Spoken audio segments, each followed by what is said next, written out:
So I go to the place. He doesn't want to get out of the car. He's fighting me. Then I carry him in on my hip. Then he bites my shoulder. Then I change his diaper. I start talking to him. First this, blah, blah, blah. And then I hand him off to the therapist. He's rolling around on the floor, going crazy. And then I have to leave him.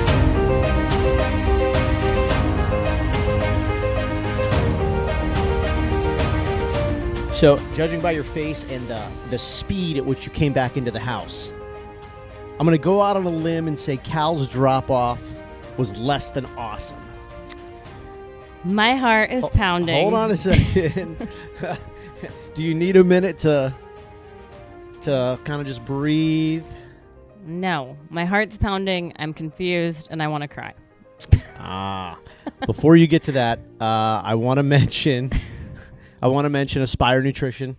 I just did my giant tablespoon of Beyond Omegas. You can go to dailyautism.com and see how we got started with Aspire Nutrition. The founders, they had a son who was diagnosed with autism. They got to work on probiotics and other nutrients. We've integrated Cal on this. He is having huge tummy success with his little autism tummy with the probiotics. So I want to say thank you to Aspire Nutrition. We're all over their products. Actually, all of our kids are now, the probiotics and everything. Multivitamin. I've been doing this detox, just getting all this negative, nasty stuff out of me and feeling good. DailyAutism.com. You can see the link to all the products we use, and feel free to message us if you have questions about those products from Aspire Nutrition. All right. Well, you delivered. You said you felt like crying, and now you are crying. So I like when promises are kept. I can't even keep it in. Now, I just want to go back about a week or two ago when you said, I've got this new schedule. He's got this new place. And I said, I'm telling you right now, this will not last. I don't know what I'm doing. On this autism journey, I just don't know what I'm doing. Like, there's no guide.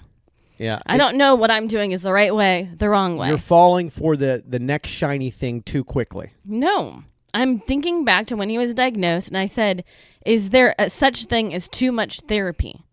And the developmental pediatrician said no, especially at a young age. The more therapy, the better. So I go to the place. He doesn't want to get out of the car. He's fighting me. Then I carry him in on my hip. Then he bites my shoulder. Then I change his diaper. I start talking to him. First this, blah, blah, blah. And then I hand him off to the therapist. He's rolling around on the floor, going crazy. And then I have to leave him. And I'm just like, I don't know what I'm doing. It's too many. You love chaos. You love all this stuff. No, I don't. It's too many it's too many different things in a week. It's just too many different things in a week. And that's why I said we should not pull him out of that school. He needs to go there 5 days a week, and then he was doing his therapies, and he doesn't want to go there either. But he was going. I mean, that was he was going. I mean, no, I drop him off at school and he's crying and doesn't want to go. Like, yeah, there's no right way here. I mean, I just don't know what to do. Plus, he has been calmer and stuff. So, what's working? You know? Well, we call school, and this place you call play, right? The play place. The play place. Yeah, that didn't work. But I just sent him the people an email, and I said he responds to first and then. So first we play, or first we work, then we play. I was like, so that may help the OT. This was the same OT that I talked about yesterday about firing me. So this is how our day started today. We're getting fired today. We're definitely getting fired. I mean, he bit me. Yeah, this is going to be a with cause. We're getting fired without pay, without and then severance. I leave there and I'm just like, what am I supposed to do? Like, who am I supposed to call? There's no one to call. Well, you know what we could do? I wonder if Lolo could go a couple times to drop him off and help him integrate, like, in the transition. Maybe. That's the only person I thought to call. Because I don't know what the right way is. You know? Because she's not thrilled with this school either. Yes, it's very confusing. And there's not, like, on this spectrum, not one kid is the same. There's not one pathway. Nope. Well, that's the whole, that's the whole point of this thing, is that you can't, it's interesting. I even question sometimes. I saw somebody the other day, they wrote a book about having autism, how to deal, how what it's like, da-da-da-da-da. And I thought to myself, would I ever buy. I wanted to buy it, but then I thought to myself, but yet we all say it's so different. No two, paths are ever alike. I'm like, then would I just be wasting my time reading someone else's story that's not anywhere near mine? You know what I mean? I mean, yes, basically. Yeah, I'm sort of You're like, wasting your time. I don't know. Am I? But then again, you sort of want to see. It's not. I guess it's not about that person. It's their reaction, and maybe I don't know. There's always something you can take from somebody else's story. I'm sure, but at the end of the day, see, 3 weeks ago you were really happy because he really enjoyed this. Yeah. And now he's not enjoying this at all. But 2 weeks from now, he may be begging to go to play. Yesterday, I told you this. He asked Lolo to go to school yesterday afternoon, and I couldn't believe it. He said, I want to go to school, And I'm like, what? You've been hating school lately. I know. So the only thing I can think of right now is to take out Wednesdays and go back to school. So he's doing the facility on Monday, coming off of a weekend. So he starts his week at the facility. Then he has school Tuesday, Wednesday, Thursday, because it's all together. And then he stays home on Friday with Lolo, because he has therapy from 9 to 12. That way he's not going to the facility, then school, the facility. Here's the thing. I don't know what to do. Well, we just got to keep trying. I know. And school's over in like 5 weeks, 6 weeks. So we might as well get all we can out of that until it ends. You know what I mean? Well, I think if he starts his week with the facility, like I just said, then once summer comes, I can add the Wednesday back in. You know what I mean? Yeah. Because that way it's not, he's bouncing all over the place. Because it is good if he has more therapy in the summer because he doesn't have school. Right. So I think that's what I'm going to do. It might be a little bit of Wednesday. It might be a little therapy overload right now because Yeah. he's getting, he's getting at home, at school, and then at this center thing. Right. And maybe it's just a lot throwing everything on top of him. And he was on spring break. He didn't go anywhere for 9 days, or he didn't go to school for 9 days. The kids were here with him all day. It's just kind of a screwy, wonky time of year. It's almost like Christmas break part 2. Yeah. It's just a little. I mean, I feel a little off. Like, the kids were home. Now they're back. Now sports are starting again, and I'm sort of like, what's going on? Like, I woke up today. I felt like Sunday. I'm like, I don't know. I just feel screwed up a little bit. Well, and I have talked to Lauren, and she told me you're going to have to keep changing. Sometimes you might have to push forward, sometimes pull back. So right now, today, I'm pulling back on Wednesday therapy. I mean, this is just a roller coaster ride. I mean, Episode 64, pulling back on therapy.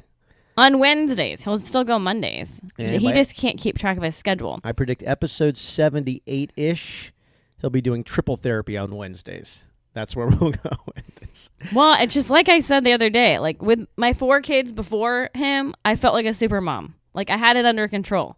Now, I just don't know what I'm doing. Yeah. Well, that's the point, though. Like, I don't know what I'm doing. We have to enjoy the unpredictability of it, because what's the alternative? Like, what? I mean, what are we going to do? Nothing. I mean, and it does. The therapies are important, though. I know they are, and it really is hard for other people to understand. But when your kid does lash out at you, bite you, throw himself on the floor, you just feel terrible because it's like you're having a really bad moment, and there's not much you can do at that point. You're just trying to protect them from themselves. It is tough. It's tough to watch. It's tough to be a part of. Getting bit sucks. I mean, it hurts. So you add it all up, and it's like, this is just not how you want to start your day. That's the whole thing. I know. Yeah. Lots of tears that needed to come out.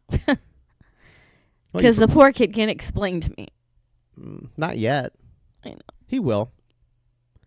I mean, he can. I mean, he can say, I'm sad, I'm mad. But yes, he doesn't say why. He can't put that into words yet. So. I can't even talk. I mean, I just feel like this is always on the table. So, What do you mean? Like, this could always happen every day. And sometimes it's school. Sometimes it's this place, whatever this place is. And then sometimes it's, remember when, God, this is maybe 2 years ago-ish, you would go and do your workouts at the Y, like your classes and stuff. Yeah. And he would go into that little play place. Yeah. Some days he loved it. And remember, other days he'd had a meltdown. Like, it's always on the table. I know. That's why I just don't even know what to do. Is he just having a bad day and that's why he didn't want to go? Like, should I wait and just continue this for next week? I don't know what to do. Well, but I think it is confusing, his schedule being all over the place. It's better to have back-to-back things. It is. It's been a wild couple of weeks for him. So yeah, so it's probably best I just take out Wednesday. Here's the thing: nobody knows what to do. Like you can't sit around and hope that somebody's going to give you advice that's going to work, because nobody knows. I know. Like, no, but that's the good part of it. Like, honestly, there is no answer. But I can't even call a doctor right now and say, what am I supposed to do? Well, and honestly, if your kid isn't diagnosed yet, or just got diagnosed, or you have been diagnosed, whatever, I remember when they gave me the packet and said, here you go. You basically feel like you're thrown out there to the wolves, like, like, what am I supposed to do? There's no guidebook. Yeah, but I'm saying, so this is with the diagnosis. Yeah. And this is with a year and a half of therapy, intense therapy. Yeah. Yeah. So, I mean, we're still. Yeah. I mean, I think you could be 5 years into this and still be as confused as I am. I mean, I think that's the point of it. Yeah. Honestly. I mean, somebody had messaged me a couple of days ago, a therapist, but she has an adult son with autism, and she said she was 20-some years into this, and she's like, I was listening to your podcast, and she's like, it's funny, more than 2 decades into this thing, she's like, and I still don't have the answers to a lot of the things you guys are talking about. Yeah, and I know. Well, I wasn't going to drink tonight, and then I read your message. Now I'm going to go pour a drink. But I think that's the whole point, right? There is no end game. You know how life it's like, okay, so you're going to go to this high school, to this college, you're going to get this degree, you're going to stand in line and get this job, you're going to work that job for 25, 30 years, you're going to get this pension, and then you're going to go retire on this beach, and you're going to, retire for 10 years, and then you're going to get sick and die, right? Like, that's, you know what I mean? Yeah. But with this world, all that is thrown out there, all those little spaces and borders and benchmarks that, these little goals that you're going to tap the bell and move on to the next, tap the bell, move on to the next, that's all gone. Now it's it's a constant state of indecision, of not knowing. It's this fog because you can really only see so far ahead, Yeah. So but you almost have to get cool, comfortable, happy with there is no answer. There is no, you have to get flexible with that. It makes it a little easier, but then these meltdowns happen. And then when these meltdowns happen in the morning, it's even worse. I used to do this. I would read all these study groups and panel groups and everything like that. So humans, we are most vulnerable in the morning, especially women, by the way. And I don't know why it's more so women than men, but that's just the science of it. Yeah. Are most vulnerable in the morning. When I was hosting these morning shows on the radio, we would study this stuff and read these studies because, if our target demographic was women, we had to understand how to communicate with women early in the morning. These shows would start at 5:30 in the morning. So it was just kind of how to prepare your content and everything like that. So when these things happen in the morning, I think it's even worse, just because you're in more of a vulnerable emotional state. Right. Just scientifically. I get it. Yeah. So it sucks. Yeah, I knew when I left I was gonna cry. Yeah. I feel like when stuff happens at 2, 3, 4 in the afternoon, you're in more of a rhythm already, and it's just you're better able to process something, deal with it, and then kind of consume it and then react to it. Right. Where when it's in the morning, you feel like you woke up and someone took a frying pan and just bashed you over the head with it, like you weren't ready. That's exactly right. Yeah. Yeah. No, I didn't know that's how my day was going to start today. Yeah. Yeah. And it's rare that he bites us. And then I'm like, why don't you like it here? Well. But I think it's because he has to do the work and he doesn't want to do it. He doesn't want to do the work and he has to. And this is why I said I'm taking him there so he can learn for next year. But I'm going to pull back Wednesday. I'll bring it back in the summer when he is not in school. Maybe next week Lolo can go with him and kind of see what's up. Because we have our opinions based on being emotional that we're his parents. She may look at it and go, oh, I think this is happening. And then we go from there. Okay. Just an idea. Yeah. Just an idea. Well, that's a good idea. She may say, hey, oh, there's no way this place is right for him because of this, and this. Or she may say, this is exactly the reaction he needs to learn to get over. Yeah. And then she may say, we have to let him go. Yesterday he was having a fit about turning off the iPad and everything like that. And she goes, I really wouldn't do it. She goes, I'd let him kind of go through the thing. She's like, we don't want to get him to the spot of every time he demands to turn this iPad off, turn this TV on, turn that Alexa down, that, we're just going to serve him like that, Yeah. She's like, I would really push back on him and go, no, we can watch a different show, but now is iPad time. You wanted iPad. Because he is doing this thing where he's like, iPad show, and then he'll turn it on, and then literally 8 seconds later, no iPad, turn off show. And I'm like, wait a minute. I'm not an indentured servant, man. Like, I can't sit here all day and change the iPad, Do you know the weird thing, though, like with insurance and stuff? Like, the therapist can't sit on the same session together. So I don't know how that can work. Oh. Well, they sucks. can't. They can't overlap. Yeah. I was going to say, well, maybe she could just walk him in.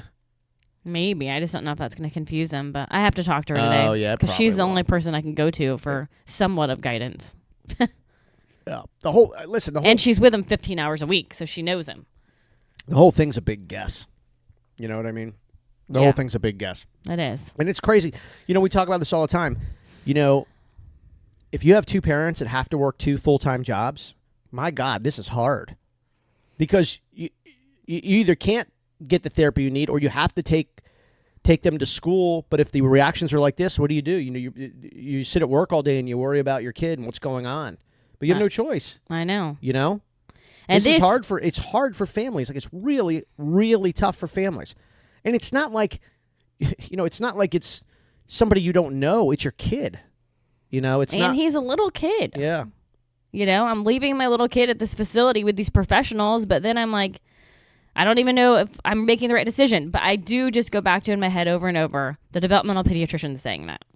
There's no such thing as too much therapy at this young age. I agree with that. So I just have to trust that. That center and those professionals are there for a reason. And, so we just have to, I'm sure people look back, like, you'll look back when you're 60 and say, yeah, I probably shouldn't have done that as much. I probably should have done more of that. But, that's just the point of life. Like, you could all look back and just say, oh, that was kind of a misstep, or this, you know what I'm saying? Like, but you can't worry about that now. It's just, I'm a big fan of try everything.